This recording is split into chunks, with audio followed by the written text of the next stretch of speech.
आत्ता सध्या KBCमध्ये तो 10-12 वर्षाचा मुलगा खूप व्हायरल होतोय. पहिल्यांदा तो व्हिडिओ माझ्याकडे जेव्हा आला, तेव्हा खरं तर तो मी थांबवला आणि परत मनाचा धीर करून पाहायला सुरुवात केली. कारण तो 10 किंवा 15 मिनिटाचा व्हिडिओ आहे. तो एकादमात पाहणं किंवा ऐकणं खरंच खूप त्रासदायक होतं. 80 वर्षाचा महानायक, ज्याचं संभाषण कौशल्य इतकं जबरदस्त आहे आणि जो कुठल्याही वयोगटाच्या माणसाबरोबर अतिशय लीलया संवाद साधू शकतो, त्या महानायकासमोर अशा पद्धतीनं व्यक्त होणं ही त्या मुलाची चूक आहे, हे आपण मान्यच करायला पाहिजे. परंतु सोशल मीडियामुळं ती चूक काळ्या दगडावरची रेघ होऊ नये, हीच ईश्वरचरणी प्रार्थना.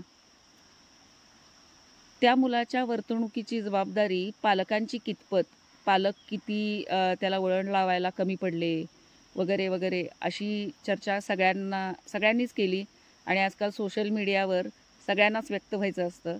त्यातलीच मी पण आहे. मला काय वाटतं माहिती आहे का? प्रत्येक व्यक्तीचे, प्रत्येक आत्माचे स्वतःचे काहीतरी गुणधर्म असतात. काही केले तरी आपण ते बदलू शकत नाही. ते तसेच राहतात. असं मला वाटतंय. तुम्हाला काय वाटतंय?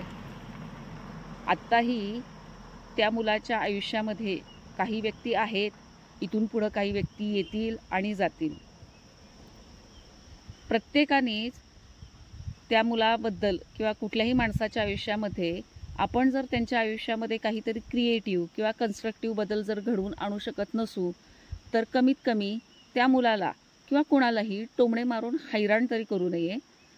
ज्याला त्याला आपापल्या चुकीतून शिकू देत, धडा घेऊ देत आणि दुसऱ्याला त्रास न देता शांतपणे ज्याचं त्याचं जीवन जगू देत.